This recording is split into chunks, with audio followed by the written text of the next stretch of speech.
So paano siya i-set?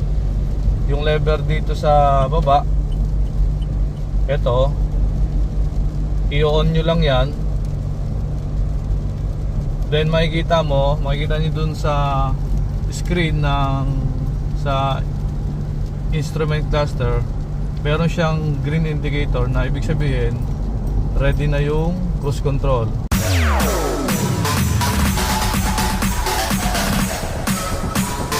TikTok, all stop.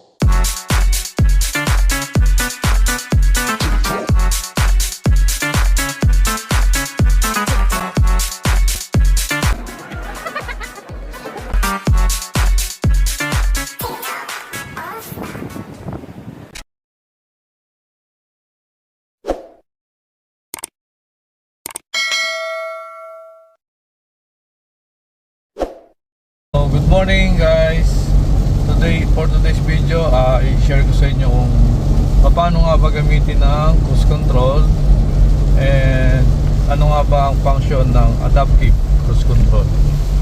So yung cruise control guys is usually ginagamit sa mga maluluwag na kalsada, like sa mga expressways, kasi para more convenient yung driving nyo, lalo na kapag long drive.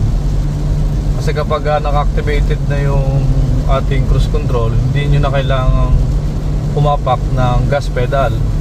So convenient yun para sa driver. And then hindi siya ideal na gamitin sa city driving, kasi kapag every time na aapa ka sa brake, mare-reset yung ating cruise control. So kaya madalas ginagamit siya sa mga maluluwag na kalsada. Then yun namang adaptive cruise control is yung safety feature yon ng cruise control, na kapag merong sasakyan sa harap, automatic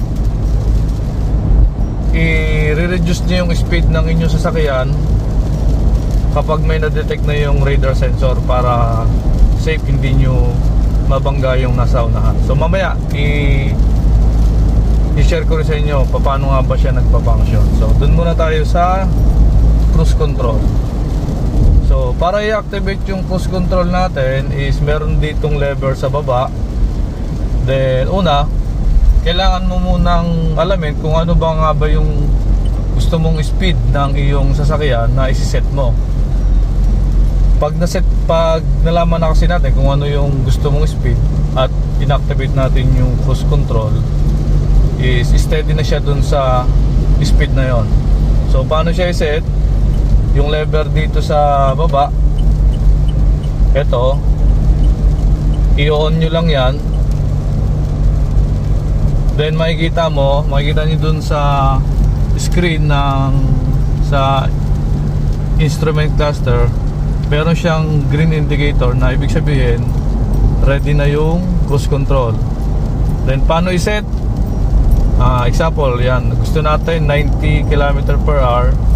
So i-trigger nyo lang yung lever isa pababa.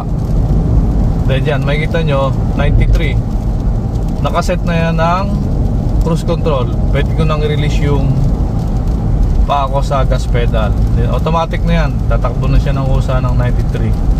Pero kung gusto nyo magbawas ng speed, hindi nyo na kailangan magdagdag or magbawas, hindi nyo na kailangan umapakulik ng gas pedal. Ito lang din ulit yung gagamitin nyo, yung lever. Kung gusto nyo magbawas, trigger nyo lang pababa. Yan, makikita nyo, babawas siya ng speed. 91, 90, 89, 88. Then kung gusto nyo namang i-increase yung speed nyo, ganun din, i-trigger nyo lang din yung lever pataas. So yan, makikita nyo 90, 91, 92. So yun. So ayan. Then yun namang adaptive cruise control. So paano nga ba siya nagpa-function? Kung mapapansin nyo sa display, meron nandyan yung naka-ready yung ating radar sensor. Once na merong na-detect yan na sasakyan dun sa unahan, kung saan na siya magre-reduce ng speed. para hindi nyo mabangga yung sasakyan dun sa harapan. Papakita natin. Iba tayo dito sa kabilang line para sa mapakita ko sa inyo yung adaptive cruise control. So lalapit lang tayo ng konti dun sa sasakyan sa unahan.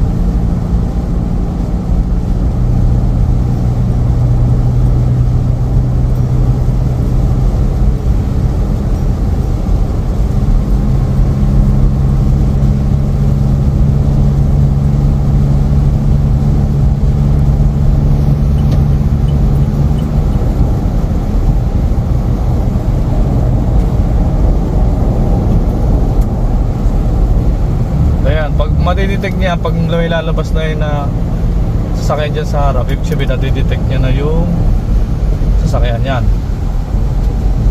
Nakita nyo guys, kusa na siyang babagal kasi may nadetect na siyang sasakyan dun sa harapan. So para ano siya, mini-maintain niya yung safe distance para hindi kayo bumangga dun sa sasakyan na nasa harap nyo. Then in case naman na bumilis ulit yung sasakyan dun sa harapan nyo, automatic na rin yung kotse nyo, bibilis din siya. Automatic kusa na rin siyang mag-adjust na kanyang speed. So lipat tayo dito sa kabila. Ayan. So since wala na siyang nadidetect na sasakyan, kusa na rin siyang mag-accelerate para bumilis yung sasakyan nyo. So yun yung adaptive cruise control. Then kapag gusto nyo nang i-reset or i-deactivate yung cruise control natin, may dalawang way. Una, kapag umapa kayo ng brake, automatic magre-reset na yan, deactivated na yung ating cruise control. Pangalawa, pwede nyo ring pindutin ulit dito sa lever. Ipindutin nyo lang yan. Yan, naka-off na yung ating cruise control. Nasa inyo na ulit yung control. So kailangan nyo na ulit tumapak ng gas pedal. So yun lang guys, yun lang ang function ng ating cruise control at saka yung adaptive cruise control. So thank you for watching guys. See you in the next video. I got all this potential that's deep inside of me, but they